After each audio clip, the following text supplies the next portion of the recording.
ولعبد مؤمن خير من مشرك ولو أعجبكم.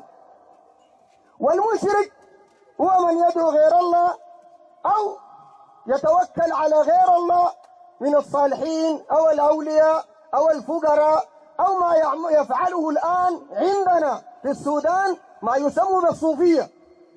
عقائدهم هذه عقائد خربة مخلة بأصل الإسلام ومخلة بأصل الدين الحق الذي جاء به النبي محمد عليه الصلاة والسلام.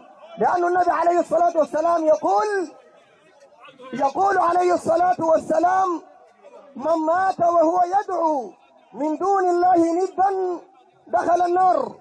والآن دعاء غير الله موجود في العقائد الصوفية. وإذا ذكر الله وحده اشمأزت قلوب الذين لا يؤمنون بالآخرة وإذا ذكر الذين من دونه إذا هم يستبشرون.